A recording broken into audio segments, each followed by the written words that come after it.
All right, next up, we're here in the back of our Jeep. We're going to pull off this rear tire so we can replace the rotor, the parking brake shoes, and while we're at it, we're going to pull out the axle shaft and replace the axle shaft bearing and seals for our D44A.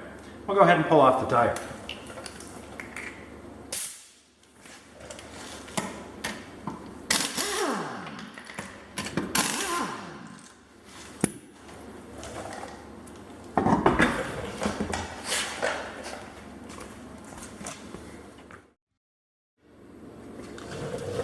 All right, up first, to get our rotor off, we're going to need to remove our caliper and our caliper mounting bracket. Now, one easy way to do this, just go ahead and remove the two caliper mounting bracket bolts and take the whole assembly off in one shot. Of course, be careful not to stretch or damage your brake line.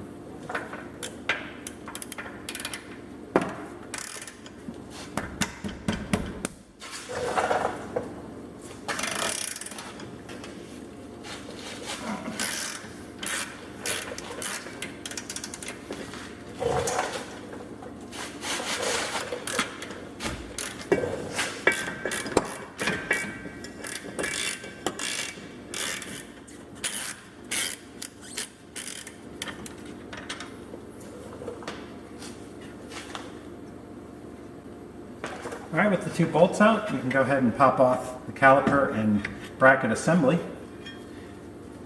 And it'll rest here, actually pretty stable. We'll just keep a close eye on it, and we're making sure we're not stretching or pinching our brake line. All right, now we've got to get the rotor assembly off. Now, this rotor, compared to the front, you'll see it's kind of got a high hat area here. There's actually the parking brake mechanism inside here. It's a couple of smaller brake shoes. That's one of the big things we're going to be replacing, and I will show you why. I've had this rotor off recently, so it shouldn't be too bad to get off, and I'm sure it'll still be a little bit of a pain, but these do require a lot of hammering to get them off. The best bet is to come from behind. Be careful of your caliper assembly you got sitting over here, and of course turn the wheel to kind of help out. So we're going to use our BFH. Good. We got lucky only because I had it off not too long ago. All right, so there's our rotor assembly. Okay, here's our axle that we're going to remove. Here's the brake shoes. Let me actually grab the other camera and give you a few close-up views. So this is our axle assembly that we're going to be removing, and these are our parking brake shoes we're going to be replacing. You can see that the pad material is starting to chip off on them, so they definitely need to be replaced. This can actually cause some noise in the back because this pad material chips off and actually gets stuck in the rotor hat and behind the heat shield and can make all kinds of racket and squeaking. All right, so now we're going to go ahead and be pulling out our axle shaft, but before we do that, really quick, there's a couple retaining methods that axle shafts use in these housings. One could be the C-clip method, in which there's actually C-clips within the center housing. They require you removing the diff cover and a few other things to push the axle in, remove the C-clip, and then be able to slide them out. Luckily on the WJ, it utilizes a retainer plate with 4 bolts on the back side, or nuts actually, and once we take those off, we'll be able to slide the axle assembly out without removing our center cover, which is good because we just replaced the fluid in it. The other good thing, the level of fluid in the axle is not above the axle tube, so there shouldn't be any fluid that comes out, maybe a little residual that's in there, but you're not going to be gushing fluid as you pull these out. So definitely nice and easy on the WJ without having to pull that center cover or worry about losing in fluid. If you had just done the fluid, you can still pull these axle shafts out.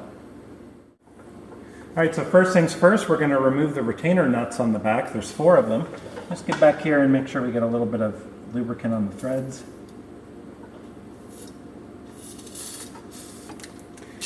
Okay, and then we can go ahead and get these loose and pull them off.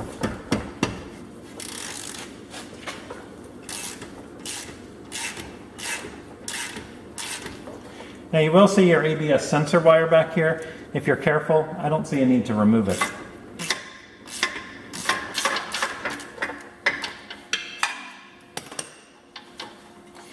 All right, there's one.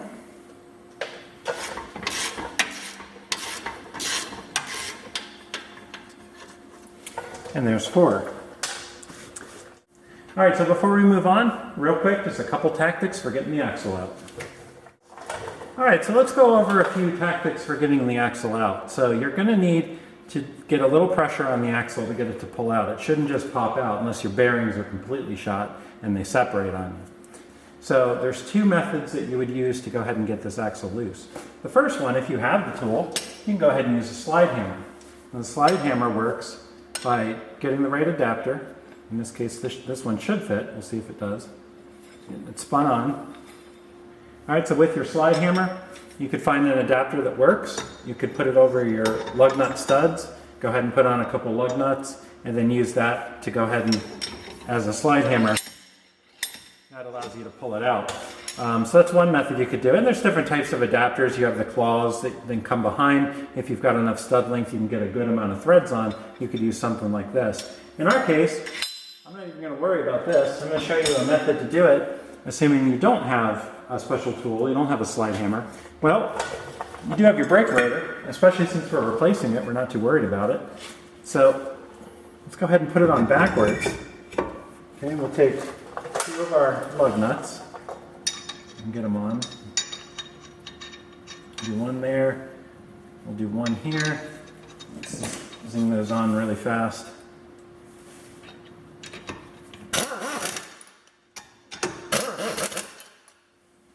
Okay, and once you got that on, just take your hammer.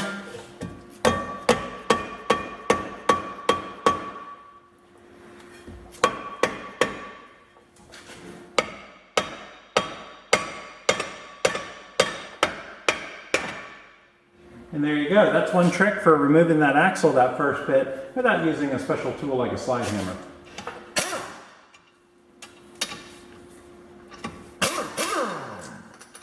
Alright, just remove our lug nuts, take our rotor off one more time. Alright, now we can go ahead and remove our axle assembly. So we're going to be careful that we don't scratch anything. So,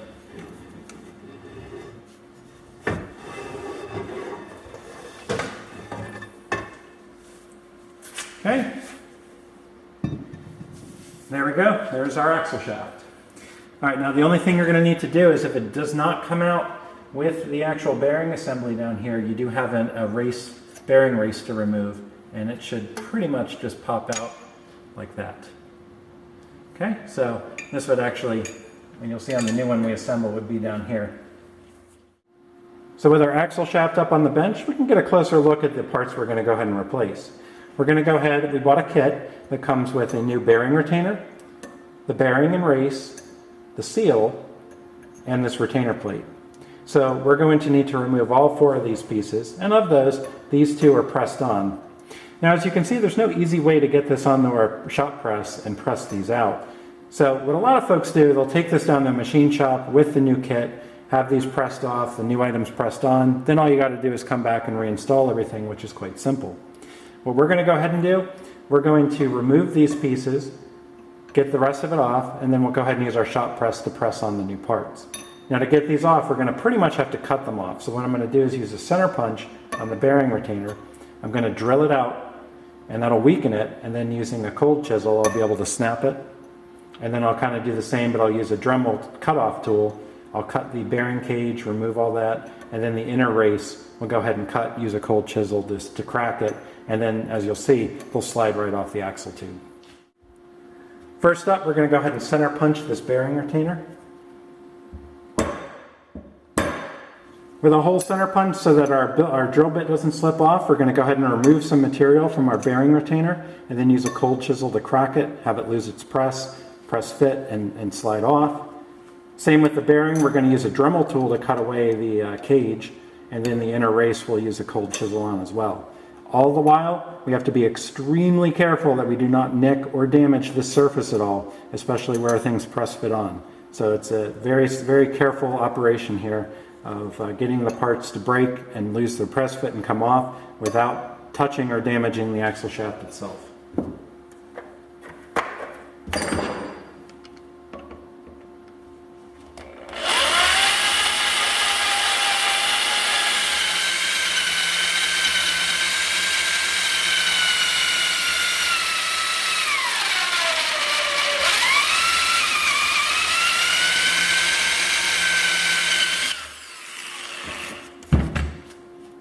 All right, now that we've drilled quite a bit, we'll go ahead and try our cold chisel out, and if the piece doesn't crack and we determine we need to remove more material, we'll come in with the drill and do that. I'd rather do it in stages rather than mistakenly drill all the way through and damage the surface underneath.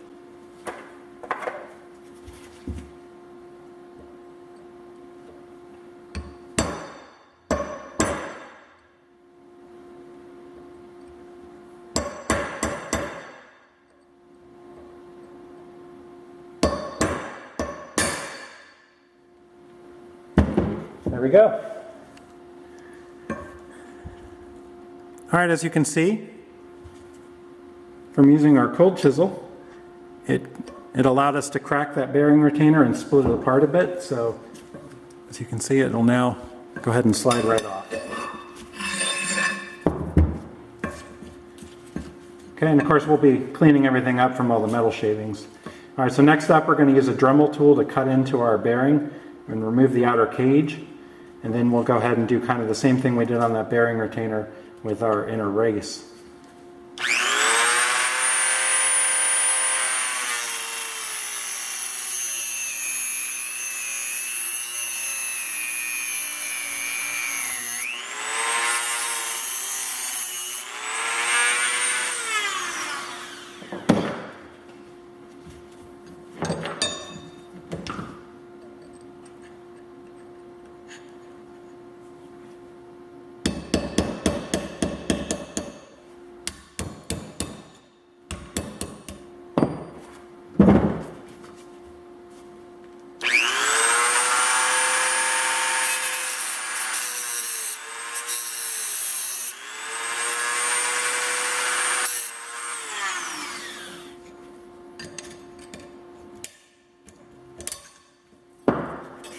Our outer ring. The cage just a little more.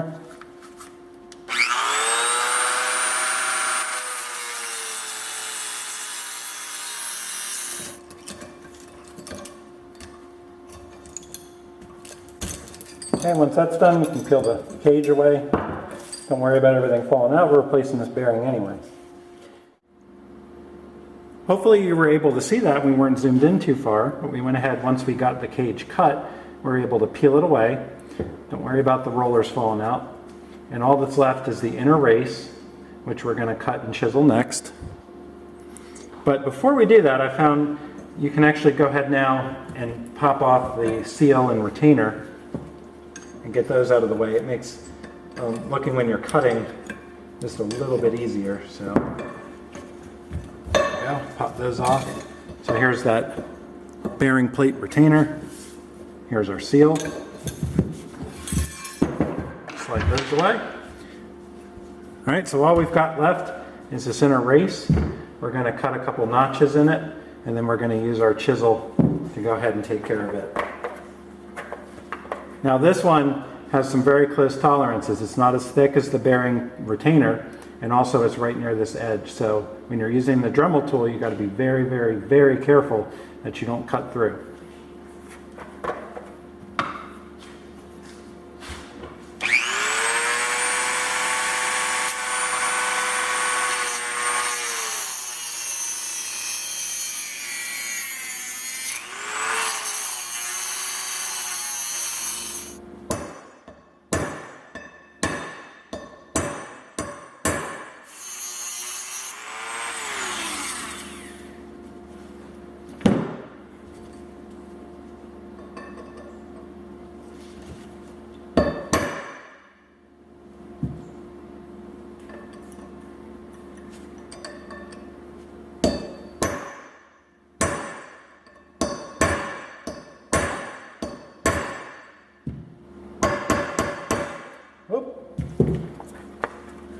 All right, as you can see, our punch is now stuck in there. We're spread apart just a little bit, so we should be good to go.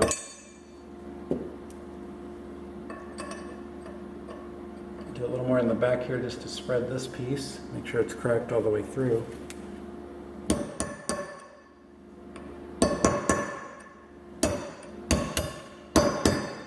All right, this one's tight enough. You're probably going to want to have your punch stay in there as you slide it out. At least till you get past the main part. There we go. slide that out. So hopefully you can see the crack in there. We can try to spread it apart a bit.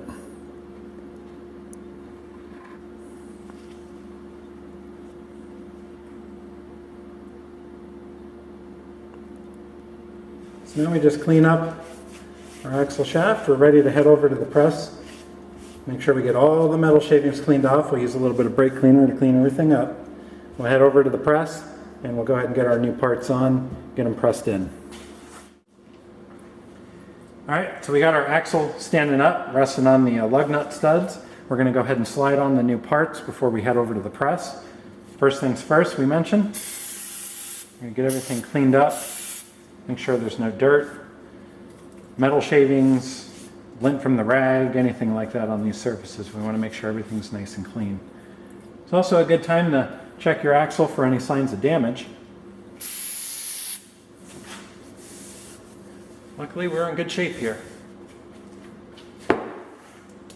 Alright, so we can go ahead and lay on our components. First will be the new bearing retainer. Make sure you have the studs pointing in the right way. They're going to go this way because they go through the backing plate. Okay, and this just sits loose in here until it's bolted on. Next is our seal. I put a tiny bit of grease on it just to make sure it doesn't get damaged when we're putting it back in. That slides up over and that goes up on this lip.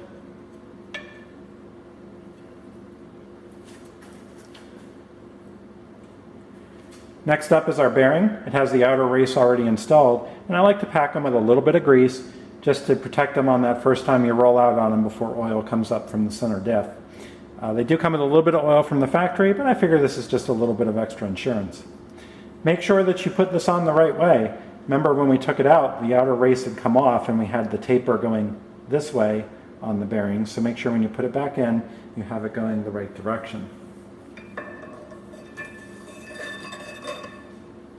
Alright, and that won't drop down all the way because it needs to be press fit on. Finally, our bearing retainer. With everything slid on, we can now head over to the press.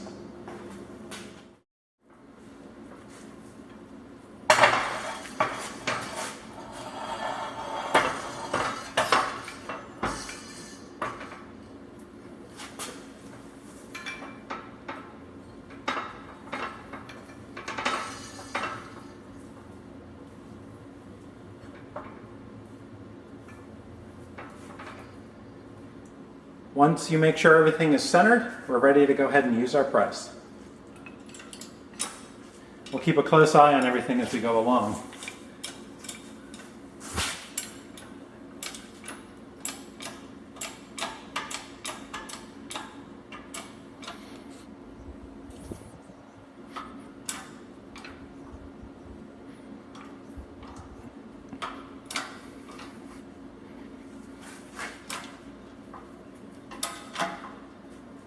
Alright, there we have it. Our parts are pressed on. You'll know when you're on far enough, you hit that ledge, you'll definitely feel it in the press.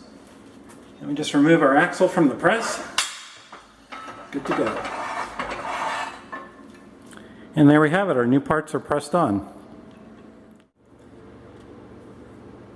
So before we replace the axle, we're going to go ahead and swap out these parking brake shoes while we can get a good view of everything. Replacing these parking brake shoes is not all that difficult. If you've ever done drum brakes, it's much the same. In fact, I think it's a little easier. First off, this is our mechanism. This is what you would normally see as the wheel cylinder, but in this case it's a mechanical mechanism that's cable driven. That'll push these pads apart, and then they pivot against this adjuster. As they expand, they contact the inner head of the rotor and act as the parking brake. Alright, so first we're going to remove this spring. Then we'll go ahead and be able to remove our adjuster. We'll be able to pop these out, compress these a little bit, and that should give us enough room. This spring's a little tight. We'll be able to pop that spring out, take the shoes out, and get the new ones and get everything on. So although these are pretty simple, they're still drum brakes. These springs are still very tight, so they can still be quite a pain to do.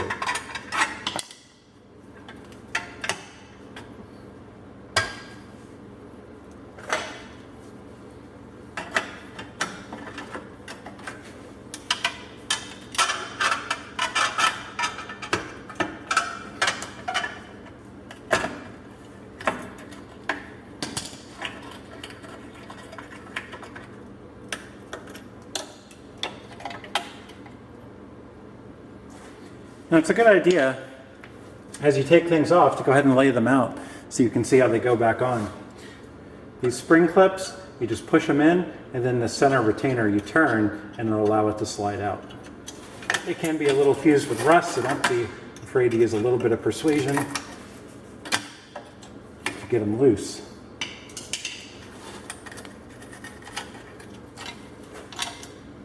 Okay. Again, keep everything in the direction and orientation that it came off, especially your adjuster. Okay, there's our adjuster.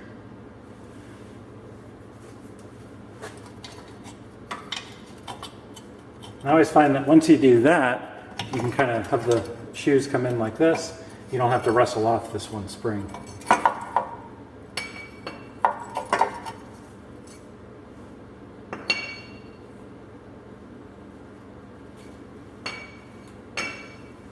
There we have it. Now just come in, clean up this main area without getting any dirt in the axle tube.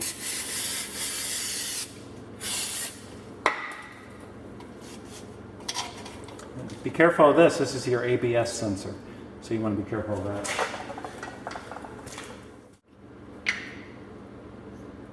Put a little bit of brake grease on our mechanism here so it doesn't get on the shoes, any of the parts that rotate.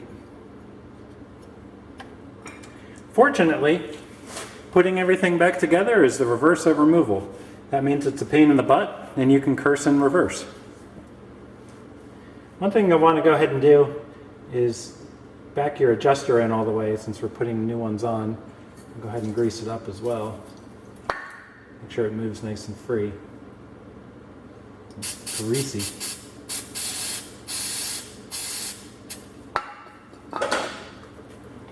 So first things first, we'll install the new shoes.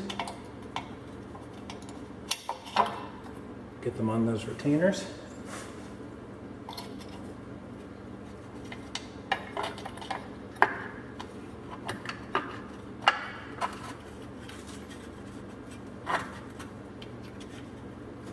Make sure the notches of the shoes go into the corresponding notches of your brake mechanism.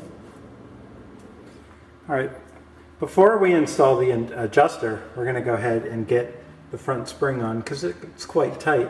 I found you get just a little bit more room if you hold out on doing that adjuster.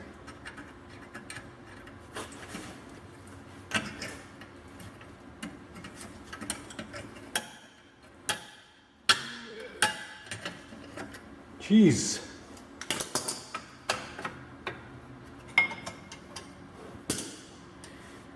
So I went ahead and pulled off that top retainer so I could pull the shoe out. I was having a little trouble getting the spring back on, so I'm going to try installing it like this. Put it up over here and then kind of using leverage, pull it up like that. And then we'll reinstall that retainer.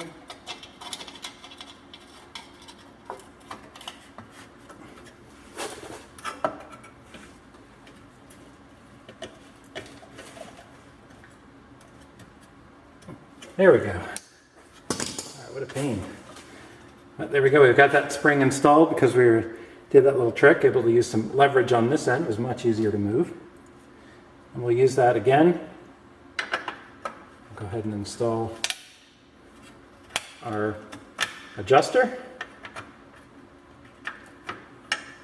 And then finally, we have this spring, which hopefully won't be too much of a pain.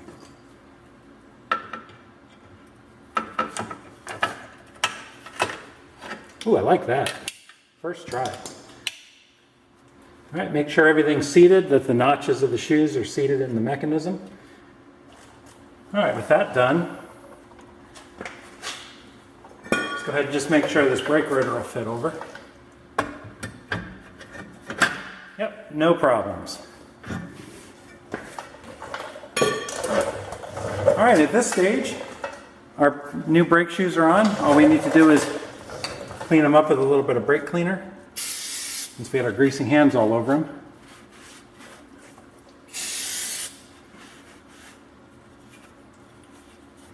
We'll make sure that our axle tube is perfectly clean.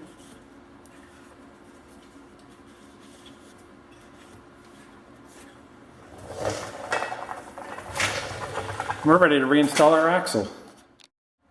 At this stage, we can go ahead and reinstall our axle. We're going to just slide it into the tube.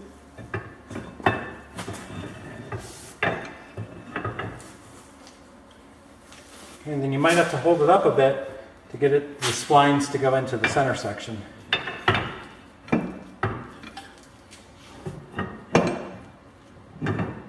Alright, and there we go. Now, important, there's a notch on your retention plate. You're going to want to turn that so that the notch is where the ABS sensor is. And then go ahead and slide your axle in.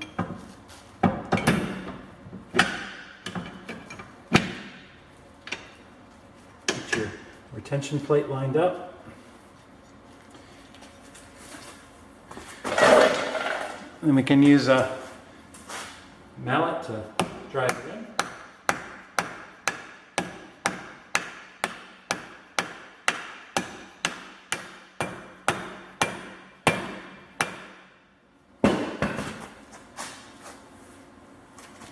Go ahead and put the nuts on the back of the retention plate.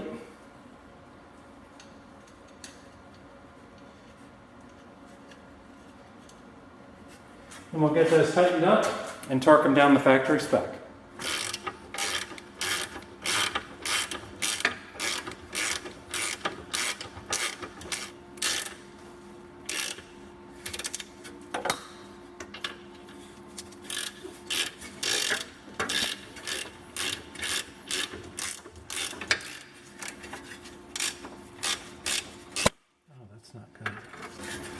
That's not good at all. Alright, so we're back up at the bench with our axle assembly, and it's really not where I wanted to be at this juncture. But unfortunately, we got some parts that just aren't cooperating. I've already done the other side, had no problems with this bearing plate, so I was very surprised to be installing it on this side, tightening these down just past finger tight before we even get anywhere near where we're going to torque them. 2 of the 4 just start free spinning, and if we look at them, the knurled edge is just totally worn down. They've just been spinning inside these holes. So I took a look at it, tried to figure out what my options were. I tried to hold them with a pair of pliers. I can't get enough torque to torque them down. I tried grabbing the MIG welder, figured maybe I could just tack the edge and get it in there. I couldn't get a good enough ground, or I couldn't get the torch in there. Just couldn't seem to get a good tack on them to hold. So what I decided to do is go ahead and remove the axle assembly one more time. I've got plenty of grade 8 hardware laying around, brand new stuff. So I've got one that'll fit. It's just the right length. I've got lock washers and nuts. I'm going to go ahead and on 2 of the 4 I'll use these grade 8 hardware, torque them down to the same spec. Now, that shouldn't be a problem. It ought to perform just fine. I'm sure this grade 8 hardware is stronger than those studs anyway. But it's just a bummer that, I don't know if it's soft metal or what, but these parts, if they weren't assembled correctly, to have those pressed in studs spin like that, just imagine these are like, lug nut studs are pressed in very much the same way. So imagine you're going to torque down your lug nuts and they just start spinning in the holes. That would be a real pain. So a little bit frustrating, but we've got a fix. We're going to use this grade 8 hardware, and we're going to hope that these 2, just like the ones on the other side, are fine, and I can torque them down the spec. If not, I'll be pulling out again and scrounging, hopefully find 2 more of these. Alright, so I got our axle reinstalled. We've got our grade 8 bolts through. And does not appear to be any clearance issues, which is good. I know those will torque down. I shouldn't have a problem getting a wrench on the one end through the brake shoes.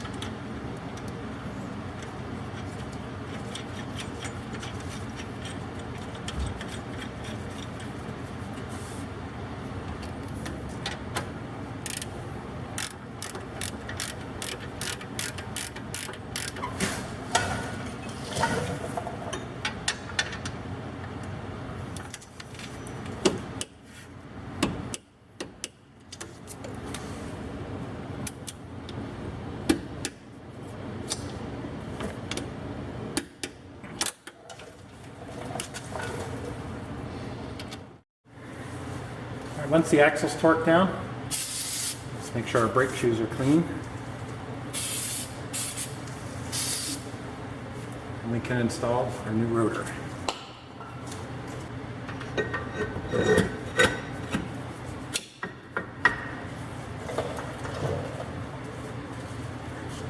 putting the rotor on, make sure you've cleaned all the surfaces we've already cleaned inside the rotor hat. Get any oil they put on to keep them from rusting in the box. And then all you got to do, reinstall your caliper and mounting bracket.